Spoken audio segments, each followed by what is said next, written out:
Hey guys, today we're going to read chapter 55, The Attack.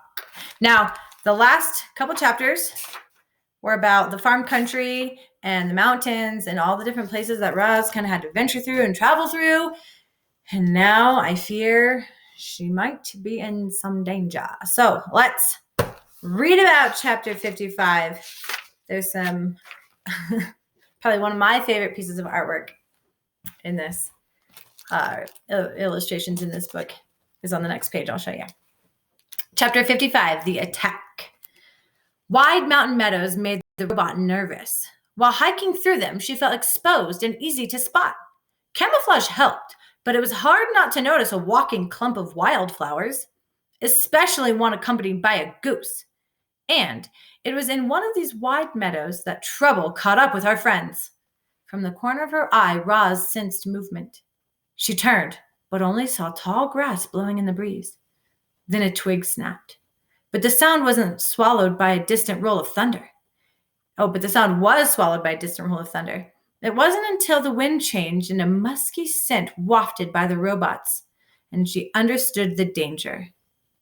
"I smell wolves," whispered Roz. Brightbill's eyes grew big and round, and he whispered back, "What should we do?" Before Roz could reply, two wolves leapt out from the brush. They charged toward the robot, snarling and snapping their jaws. Roz heaved her son upward towards the sky so that he could fly to safety, and then she burst into a sprint. The robot zigged and zagged across the meadow, trying to shake off the wolves. But when she dashed through a patch of soft ground, she slipped and toppled into the grass.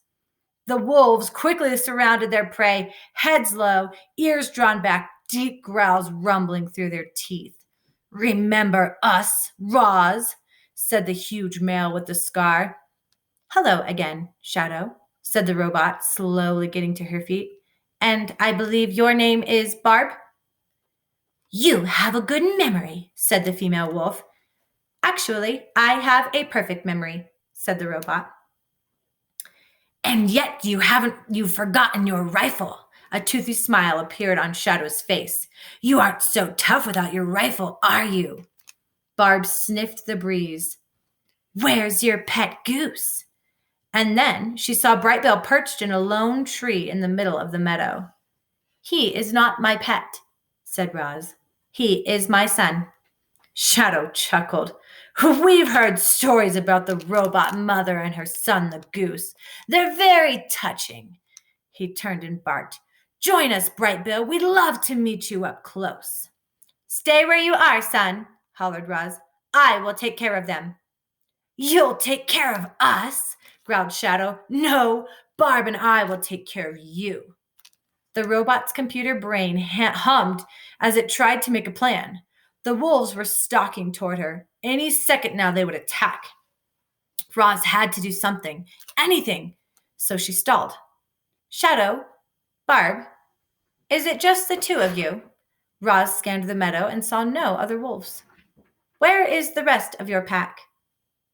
Well, that was the wrong question to ask because the fur on Shadow's back stood up and he snarled, "This is my pack now." Then the wolves pounced. But Roz wasn't there. With all the strength in her legs, the robot launched herself up and away, and now she was soaring through the air in a long, graceful arc. Once her feet stomped back to the ground, she launched herself up and away again. With giant arching strides, the robot bounded across the meadow and in the direction of her son.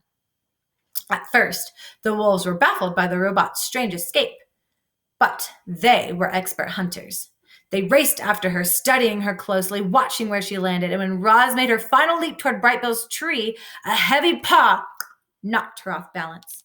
She tumbled through the air and slammed against the trunk. Leaves shook loose, dead branches crashed down, but the robot held tight to the tree. "Are you okay, Ma?"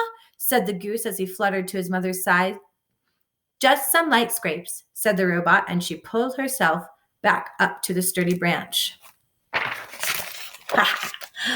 I just like the Roz flying through the sky and the wolves.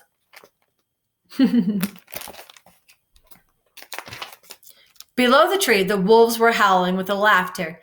Nice try, Roz, said Shadow, but you can't outrun us. Wolves are built for chasing. You are wasting your time, said the robot. You cannot eat me, and you will never catch my son. You still don't get it, Roz, growled the wolf. I'm not hunting for you for food. I'm hunting for you for revenge. You guys, the wolves. Do you think that Roz knows how to deal with wild animals such as these wolves before? Has she done this before? Yeah. Has she had to figure out a way to protect herself before? Yeah. Our robot is pretty smart. All right, my wolf pack. Now, families at home, if you're watching this, I don't know if you know this, but we have our own wolf pack in our class, and we like to earn wolf care as our free choice activity at the end of the day if we earn our free choice. So now here's what wolf care looks like.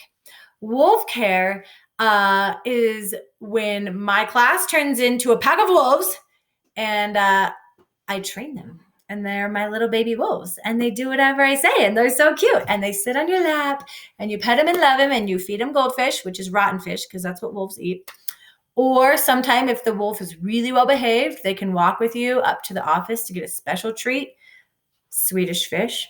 So I miss my wolf pack more than anything. And now I know if you guys were real wolves, you wouldn't be hunting Roz because you only do good. But I'm missing your howls. I need you guys to send me a voice recording or a video clip of your wolf howls because I miss them. So please send those. That's your assignment for today. And I can't, bonus if you send me a video and you are acting like your wolf, like you guys always do. So that's what I want for today. I'll see you guys next time. Bye, Wolfpack.